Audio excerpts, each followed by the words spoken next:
Hey, Crystal Maiden here. And we actually are going to get to the Snowpeak temple in this part, don't worry.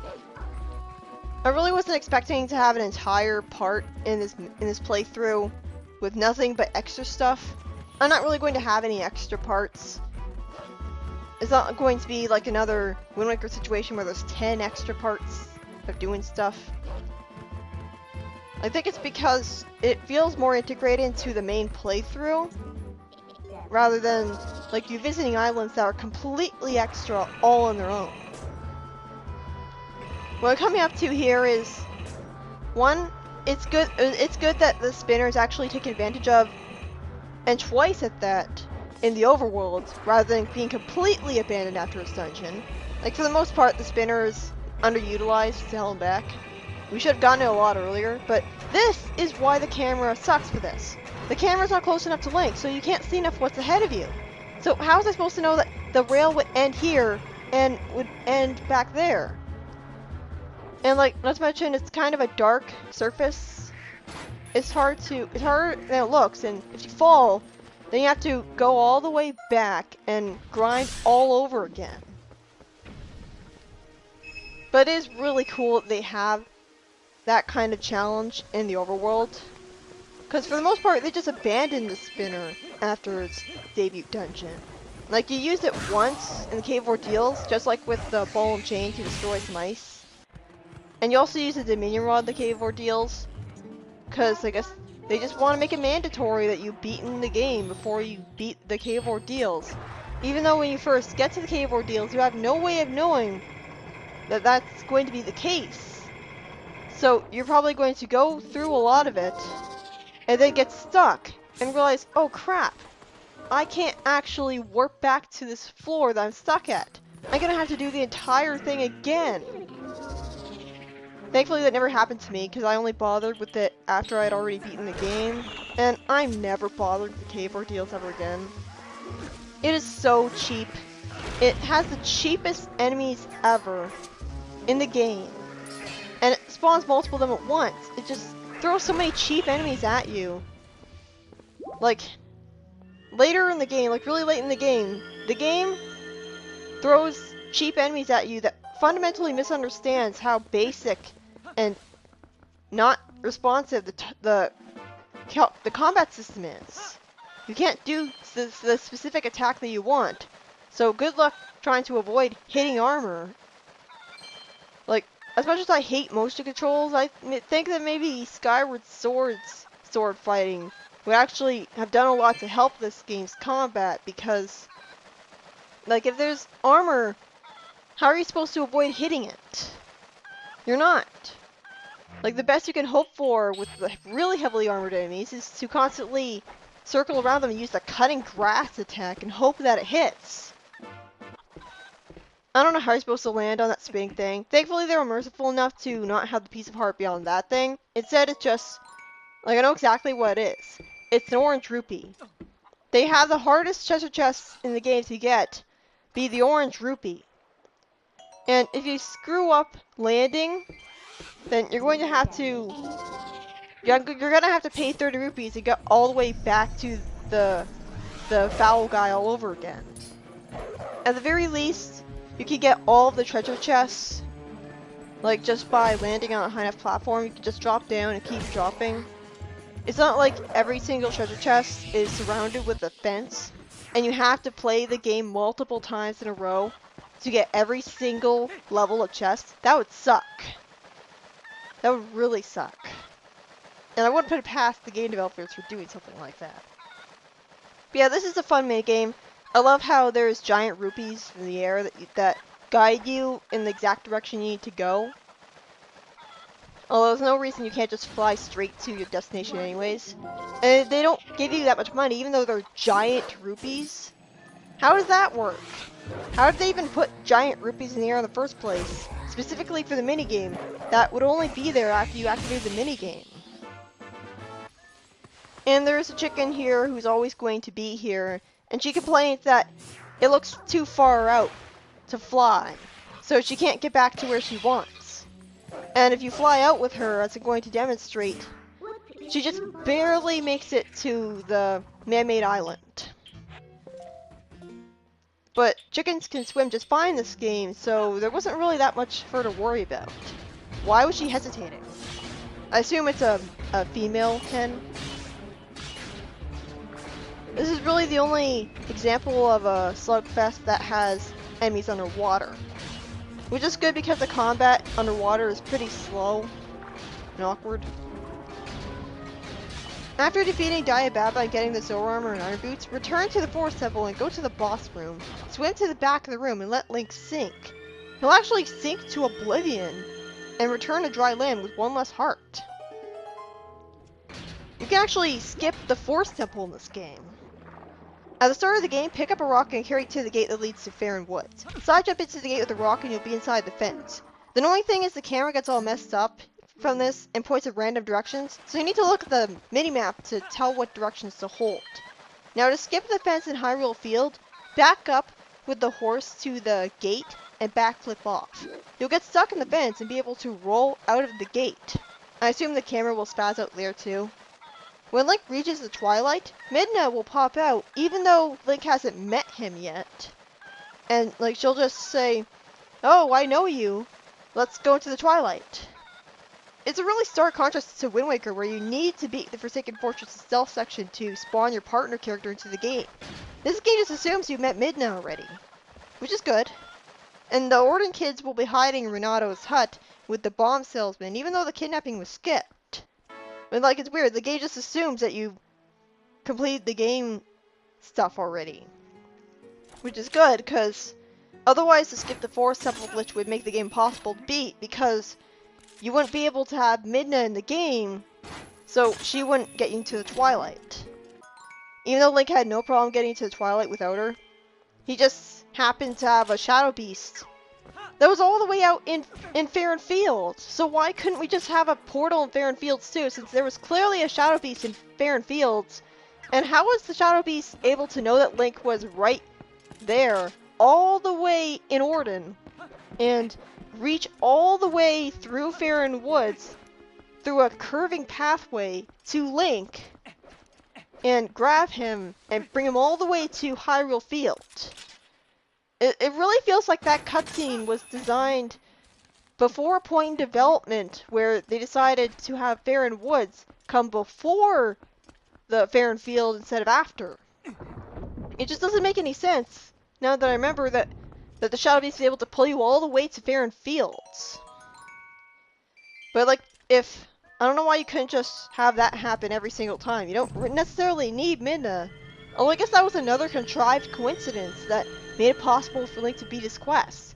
Would he have even met Midna if that Shadow Beast hadn't happened to know he was there and pull him out of there? Like, why didn't that happen to the postman? Like, the postman complained about a black wall blocking the way, so why didn't he get grabbed by the Shadow Beast and pulled into the Twilight? Why didn't he get turned into a Shadow Beast too?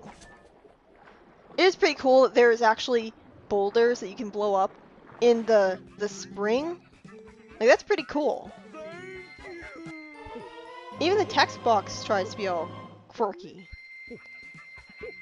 The magic armor is actually a lot better in this game because it doesn't run off a stupid magic meter that sucks. It runs off rupees, which makes it a fantastic money sink. Don't worry, it's not draining it that quickly. I just spent all my money, so it immediately ran out of rupees, and when it runs out of rupees, you move really slowly. I haven't used the horse in this game in like forever. Like, as you can see, like, you move a lot faster as a wolf. Still not fast enough, but yeah. So like, I haven't used the horse in forever, and that's partially good because I don't really like how the horse reacts to getting attacked. Like, enemies can attack it, and you can attack the enemies and attack it. Like, the horse doesn't have a health bar or anything, thank goodness, but like, I just pity the horse. Like, I don't really like the concept of, like, they're trying to be realistic by having it react, but it's still unrealistic because it doesn't get hurt, so what's the point? It's not really that big of a deal, though. Like, it was just especially obvious when you're cutting the grass near it.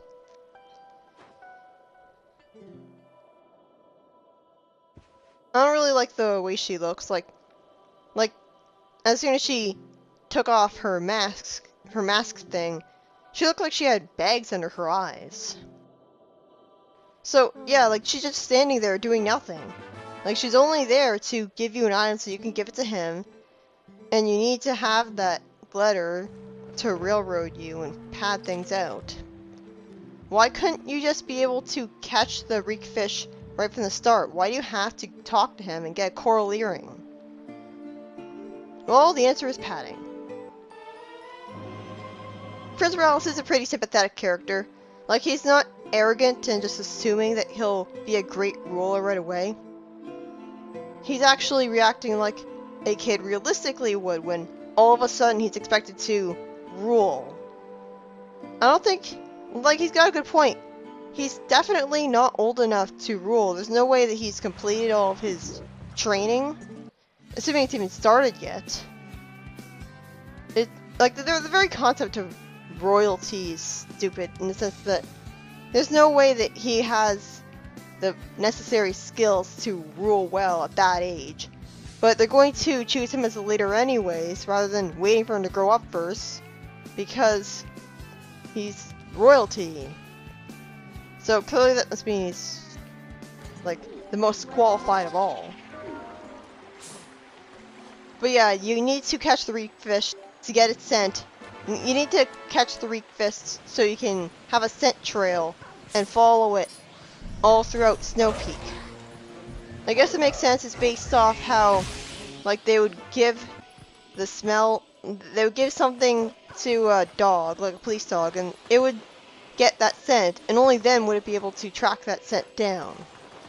So even though presumably Wolflink is still able to smell the reek fish, like, maybe the excuse is that he wouldn't know what exactly it is and he wouldn't be able to focus on it enough to follow it.